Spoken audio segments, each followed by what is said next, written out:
Rahim dear students of class first year physics national book foundation federal board. हम पढ़ रहे थे unit number 4 rotational and circular motion. हमारा आज का टॉपिक है movement of inertia 4.3। Movement of inertia क्या होता है? असल में किसी भी बॉडी की वो प्रॉपर्टी जिसकी वजह से वो मेंटेन करती है अपनी रेस्ट की कंडीशन को, या फिर यूनिफॉर्म रोटेशनल मोशन, जो गोल दायरे में घूम रही है वो एक यूनिफॉर्म रोटेशनल करती रही फिक्स एक्सिस के, वो जो है वो मूवमेंट ऑफ इनर्शिया या फिर रोटेशनल इनर्शिया कहलाती है।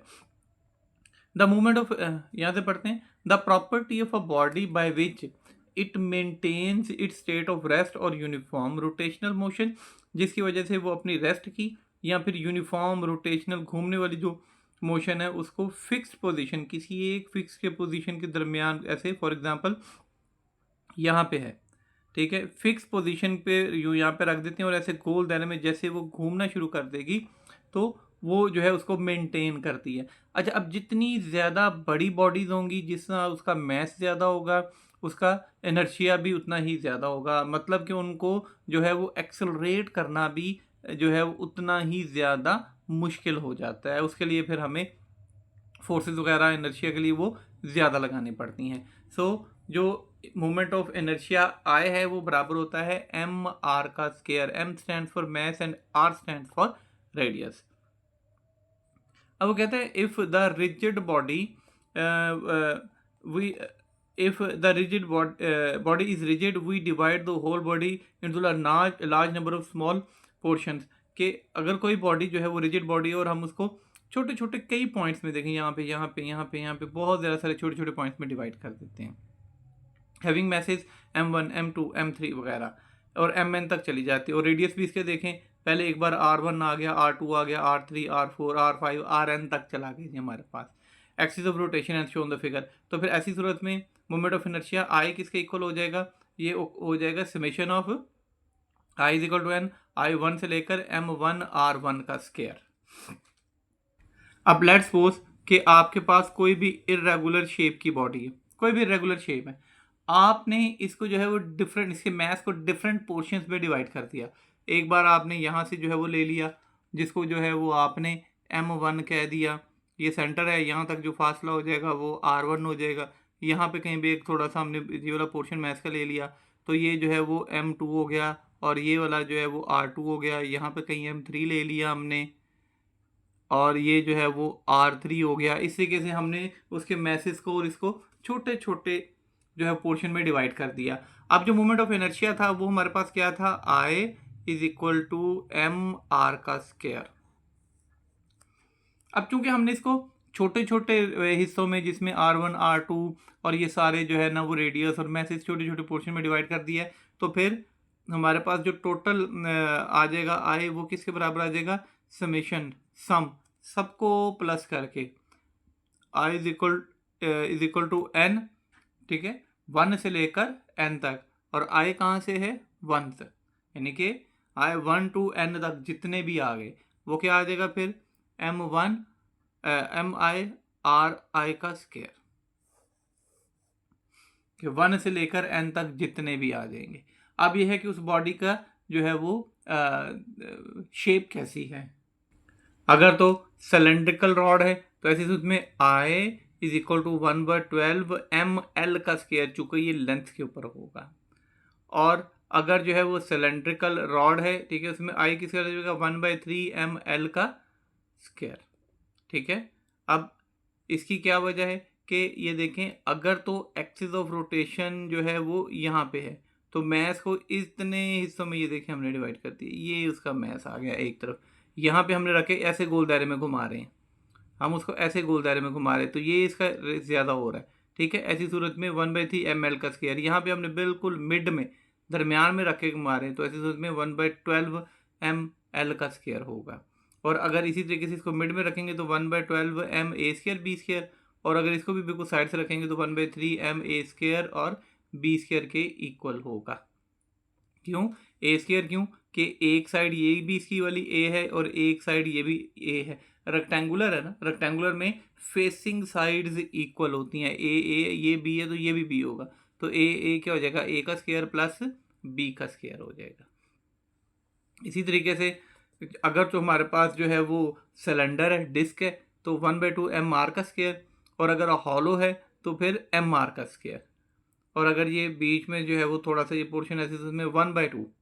ठीक है, तो ये थोड़ी सी इक्वेशन है जो याद रखनी पड़ेंगी आपको।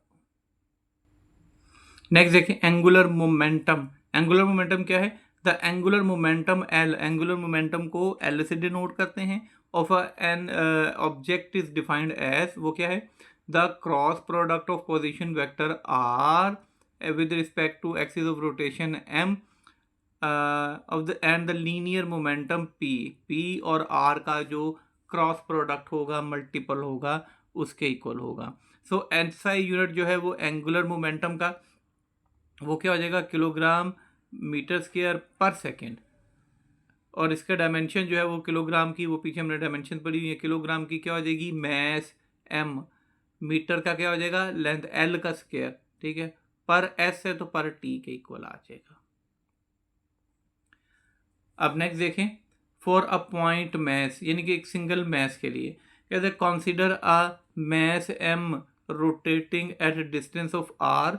फॉर एग्जांपल ये बॉडी है, ठीक है, ये एक एम ऑब्जेक्ट है, आप इसको आर, ये इसका रेडियस है, और ये इसके गिर्द ऐसे गोल दायरे में सर्कुलेट कर रहा है। अगर ये इसका रेडियस है तो ये इसके ऊपर टेंजेंट जो होगा ये 90 के एंगल पे होगा, परपेंडिकुलर होगा। हमेशा जो है टेंजेंट रेडियस के ऊपर परपेंडिकुलर होता है। So L is equal to R into P, ये ऊपर इक्वेशन में गिवन है, या फिर L is equal to R P sine of theta. ठीक है, साइन ऑफ थीटा एन, और वो 90 का हो जाएगा, क्योंकि इन दोनों के दरमियान में हमेशा जो कोई कभी भी कोई रेडियस है, रेडियस के ऊपर जो टेंजेंट है हमेशा 90 की डिग्री पर होगा। सो साइन 90 जो है वो 1 होता है, तो L is equal to R P sine 91 हो गया, तो वो L is equal to R P. From the definition of linear momentum, linear momentum में क्या आता था? P is equal to M V. So P is equal to M V, और हम जो है वो रिलेशन लीनियर और एंगुलर का करते हैं, तो V किसके बराबर होता है? R omega. हम अब यहाँ पे पुट कर देंगे, so P is equal to M R omega. ठीक है, क्योंकि P जो है ना वो है एम वी, और V है आर ओमेगा।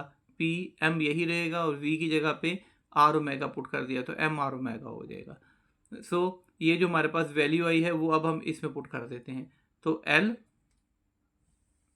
हमारे पास क्या आ जाएगा यहाँ पे इसी वाली इक्वेशन में? L इज इक्वल टू हमारे पास P की वैल्यू की हमारे पास क्या आई? M R omega, M R omega और एक और आर ऐसा, तो आर का स्क्वायर हो जाएगा एम आर स्क्वायर ओमेगा, या फिर एम आर स्क्वायर किसके इक्वल हो जाएगा? आई के। तो इसका मतलब क्या हो गया? आई ओमेगा। देखिए ये था एम आर का स्क्वायर ओमेगा, तो एम आर का स्क्वायर, एम आर का स्क्वायर इज इक्वल टू आई। तो इस एम आर के स्क्वायर की जगह पे क्या पुट कर देंगे? आई। इस एम आर के जगह पे आई पुट करते हैं, तो आई ओमेगा। कहता from the equation 4.30 the angular momentum on object can also be defined as the product of moment of inertia and its angular velocity, क्योंकि ओमेगा जो है ये एंगुलर वेलोसिटी होती है। कहते फॉर अ रिजिड बॉडी, अगर body जो है वो रिजिड है, बड़ी सख्त बॉडी है, उस सूरत में कहते consider a rigid body and divided into large number of small message. जैसे मैंने पहले अभी बताया कि बॉडी है, उसमें M1 M2 M3 बड़े ज़्यादा, और सारे को जो है वो रेडियस R1 R2 R3 के अंदर हमने डिवाइड कर दिया है। अब यही देखें कि वो बॉडी है बड़ी, ठीक है, रिजिड बॉडी है, M1 M2 और R1 R2 वगैरह के ऊपर हमने इसको डिवाइड कर दिया। ऐसे में जो एंगुलर मोमेंटम होगा, एंगुलर मोमेंटम क्या है? L। जो उसका L एंगुलर मोमेंटम जो उसके पास नेट आएगा, जो टोटल आएगा, वो किसके इक्वल होगा? ये टोटल हो जाएगा L1 plus L2 plus L3 plus L4 up to 100 on Ln तक, ये टोटल आ जाएगा। अब अभी पीछे हमने पढ़ा जो L है वो किसके बराबर होता है? वो यहाँ पे L1 है ना, तो L1 किसके बराबर हो जाएगा? L1 M1 R1 square omega के, पीछे अभी प्रूफ किया। सो इस L1 की जगह पे हम यही वैल्यू जो है वो उसकी पुट कर देंगे। सो L हमारे पास जो नेट आ जाएगा, जो L नेट वैल्यू आई वो हमारे पास क्या आ जाएगी? फिर इसकी जगह पे क्या आ जाएगा? M1 R1 ओमेगा स्क्वायर, फिर ओमेगा 1। इसी तरीके से L2 के लिए क्या आ जाएगी प्लस, ये हो जाएगा हमारे पास M2R2 का स्क्वायर और ओमेगा। इसी तरीके से L3 की वैल्यू हमारे पास क्या आ जाएगी प्लस M3R3 स्क्वायर ओमेगा 3, ठीक है, ओमेगा 1 ओमेगा 2 ओमेगा 3 सॉन ये चलता रहेगा, ठीक है। कहाँ तक चलेगा, M की N R की N का स्क्वायर और ओमेगा की N, ये सॉन आगे तक चलता रहेगा। अब चूंकि बॉडी रिजिड है, एक सख्त बॉडी है, ठीक है, तो जो जितने भी पॉइंट्स है, अगर तो रिजिड बॉडी ना हो, सॉफ्ट बॉडी हो, तो उसके घूमते वक्त उसके पॉइंट्स जो हैं वो आगे पीछे यानी कि हो सकते हैं। लेकिन चूंकि बॉडी रिजिड है तो उसके जो सारे पॉइंट हैं वो एक जितनी एंगुलर वेलोसिटी से घूम रहे होंगे, कोई फ़र्क नहीं आएगा। मींस कि जो हमारे पास ओमेगा 1 है वही ओमेगा 2 होगा, वही ओमेगा 3 होगा, वही ओमेगा 4 होगा। इस सारे को हम जो है वो एक ही ओमेगा ले लेते हैं, सब में ये ओमेगा ही है। अब यहाँ पे हम जो है वो वैल्यू पुट कर देते हैं, तो एल नेट हमारे पास क्या आ जाएगा, M1R1 का स्क्वायर ओमेगा प्लस M2R2 का स्क्वायर ओमेगा प्लस M3R3 का स्क्वायर ओमेगा अप टू सॉन, ये चलता रहेगा कि M की N R की N का स्क्वायर ओमेगा। अब इन सब में से ओमेगा ओमेगा ओमेगा जो कि N तक चला गया, सब में से ओमेगा को हमने कॉमन निकाल लिया। बाकी हमारे पास फिर क्या बचेगा, M1R1 का स्क्वायर प्लस M2R2 का स्क्वायर प्लस M3R3 का स्क्वायर अप टू सॉन MNRN का स्क्वायर और ओमेगा बाहर हमने कॉमन निकाल लिया। अब हम इसको जो है वो समेशन की फॉर्म में, सम की फॉर्म में भी लिख सकते हैं। उसके मुताबिक क्या हो जाएगा, एल नेट, जो नेट निकलेगा वो किसके बराबर हो जाएगा, summation I is equal to N, और कहाँ से 1 से n तक, और बाकी हमारे पास क्या बचा, M1R1 का स्क्वायर इंटू हमारे पास आ गया ओमेगा, और ये किसके इक्वल था, ये तो I के इक्वल था। अभी थोड़ी देर पहले पीछे हमने प्रूफ किया है कि यही I के इक्वल है, तो ये क्या आ जाएगा फिर I ओमेगा। तो जो angular momentum, net angular momentum या टोटल एंगुलर मोमेंटम निकलेगा वो I ओमेगा के इक्वल होगा। नेक्स्ट देखें, a relation between torque and angular momentum. Torque और एंगुलर मोमेंटम के दरमियान में क्या ताल्लुक है, कहता है the angular momentum L of an object is defined as the cross product of vector R with respect to axis of rotation with momentum P L is equal to, ये कहते हैं multiplying both sides by delta over delta T. आपने दोनों तरफ इधर भी delta by delta T, इधर भी डेल्टा बाय डेल्टा टी से मल्टीप्लाई कर दिया। ऐसी सूरत में क्या आ गया हमारे पास, ये डेल्टा था तो आ जाएगा delta L over delta T is equal to delta P by delta T. अब delta P by delta T किसके इक्वल होता है, अब यहाँ पे देखें क्या है हमारे पास, L is equal to R into P, ठीक है, ये हमारे पास आ गया एंगुलर मोमेंटम का एल का। अब हम दोनों तरफ को मल्टीप्लाई कर देते हैं डेल्टा ओवर डेल्टा टी, ठीक है, तो जब इसको मल्टीप्लाई करेंगे तो आ जाएगा delta over delta T L is equal to R into P multiply by delta over delta T. दोनों तरफ हमने मल्टीप्लाई कर दिया। अब इनको थोड़ा सा जो है ना वो हमने रिप्लेस किया, तो क्या आ जाएगा, प्लेसिंग इनकी थोड़ी सी अरेंज किया, इज इक्वल टू हमारे पास क्या आ जाएगा, आर इसके साथ आ जाएगा into delta P by delta T. अब जो फोर्स है, ठीक है, वो हो जाएगी F is equal to delta P by delta T, ठीक है ना, change in momentum by time, ये पीछे हमने इम्पल्स में पढ़ा हुआ है सारा, ठीक है। अब ये वाली वैल्यू जो है वो हम यहाँ पे पुट कर देंगे। इस हिसाब से हमारे पास क्या आ जाएगा, delta L over delta T, delta L over delta T is equal to R. अब ये इसकी जगह पे हम एफ पुट कर देंगे, एफ इंटू आर। तो एफ इंटू आर या आर इंटू एफ क्या हो जाएगा, टॉर्क। टॉर्क क्या था, विच प्रोड्यूसेस रोटेशनल इफेक्ट, जो फोर्स लगे और वो घूमे। तो इस तरीके से जो टॉर्क है वो बराबर आ जाएगा हमारे पास delta L over delta T. उसी हिसाब से टॉर्क में ये घूमता रहेगा। नेक्स्ट देखें, कंजर्वेशन ऑफ एंगुलर मोमेंटम, के एंगुलर मोमेंटम को कंजर्व होना। देख कहता है in the absence of any external torque, अगर बाहर से कोई टॉर्क नहीं लग रहा, यहाँ पे जो टी है वो जीरो हो गया, torque is equal to zero, तो delta L by delta T is equal to zero. The angular momentum of a system remains constant, जो टोटल एंगुलर मोमेंटम होगा वो कांस्टेंट ही रहेगा, सेम ही रहेगा। अब ये टी इधर डिवाइड हो रहा है, उधर जाकर क्या हो जाएगा, मल्टीप्लाई। सो यहाँ पे क्या हो जाएगा फिर, delta L is equal to zero into T, zero. अब ये डेल्टा एल है, डेल्टा एल का मतलब होता है चेंज, फाइनल माइनस इनिशियल, तो L F minus L I is equal to zero. तो ऐसी सूरत में क्या आ जाएगा, L F minus L I is equal to zero, इसको उठा के उधर ले जाएं, L F is equal to L I. तो आ गया ना, दोनों के कंजर्व हो गया ना, पहले और बाद में दोनों सूरतों में जो एंगुलर मोमेंटम था वो सेम रह गया। अब एल किसके इक्वल था, आई ओमेगा के, पीछे अभी हमने पढ़ा। तो ऐसी सूरत में क्या हो जाएगा, I F omega F is equal to I initial into omega initial. Initial और फाइनल दोनों सूरतों में मोमेंटम टोटल सेम ही रहेगा।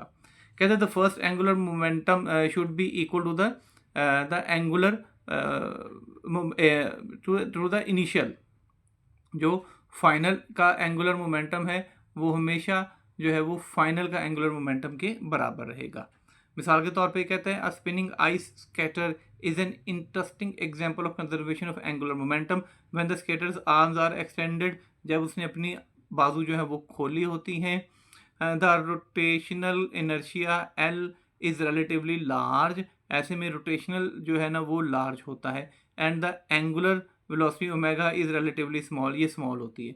लेकिन जैसे ही वो अपनी बाजों को घुमा के बंद कर लेते हैं तो उसकी रोटेशन की स्पीड तेज़ हो जाती है। तो जो इधर से एंगुलर एल वाला था वो ओमेगा, जो लीनियर एल वाला था वो एंगुलर ओमेगा में कन्वर्ट होना शुरू हो जाता है। ऐसे में देखें आई जो है वो लार्ज है और ओमेगा रोटेशनल जो है वो कम है। तो जब रुकना होता है तो थोड़े बाजू को पोल ऐसे खोल लें तो फिर वो रुक जाएगा जल्दी से। और अगर आई स्मॉल है तो ओमेगा जो है वो लार्ज है और ऐसी तेज़ी में उसकी घूमने की स्पीड जो है वो तेज़ हो जाएगी, रोटेशनल बॉडी की तेज़ हो जाएगी। कहते हैं result the conservation angular momentum as initial और फाइनल बराबर होते हैं। तो भी बताया एल आई एफ और omega F is equal to I और ओमेगा आई, यानी इनिशियल और फाइनल दोनों बराबर होंगे। ऐसी दोनों सूरतों में जो पीछे हमारे पास आ गया। अब नेक्स्ट वन देखें, कहते हैं गायरोस्कोप इज अ डिवाइस, ये कैसा डिवाइस होता है, that utilize the principle of angular momentum to minimize its orientation relatively to the earth axis और resist change in the orientation. A very unusual and fascinating type of motion you probably have observed is that gyroscope which utilize the principle of angular momentum। ये उसे टेढ़ा होकर ये गोलदान में जो है से घूमता रहता है। नेक्स्ट एग्जांपल दिए, फ्राई व्हील है। Flywheel is a mechanical component that stores energy by spinning a wheel disc और a wheel about an axle. ये अबाउट एन एक्सेल के जब घूम रहा होता है तो उसका एनर्जी को स्टोर करता है। When torque is applied the rotational speed increases, जब टॉर्क अप्लाई करते हैं पीछे से तो इसके घूमने की ताकत तेज़ हो जाती है। Storing kinetic energy that can be use for different task, अब उसके अंदर काइनेटिक एनर्जी स्टोर हो जाती है जो कि मुख्तलिफ काम करती है। The concept of fry wheel is based on the principle of conservation of energy. Energy conservation के ऊपर वो डिपेंड कर रहा होता है कि जितनी वो अपने अंदर रखेगा एनर्जी कंजर्व, वो उतनी ही बाद में उसको आउटपुट करके ज़्यादा से ज़्यादा इस्तेमाल किया जा सकता है। The flywheels are commonly use in various application such as engine, industrial machinery and energy storage system. In wheels flywheel can help smooth out the power delivery and improve fuel efficiency, क्योंकि वो energy को ज़्यादा से ज़्यादा convert कर रहा होगा तो वो कम एनर्जी में भी ज़्यादा बॉडी जो है वो मूव कर सकेगी। हमारा आज का लेक्चर यहीं तक था। आज हमने अपना ये वाला टॉपिक ख़त्म कर लिया। इंशाल्लाह ताला नेक्स्ट टॉपिक हम अपने नेक्स्ट लेक्चर में करेंगे। स्टिल कन्फ्यूजन की सूरत में आप कमेंट सेक्शन में जाके कमेंट करके जो आपके क्वेश्चन पूछना चाहें वो पूछ सकते हैं। Thanks for watching.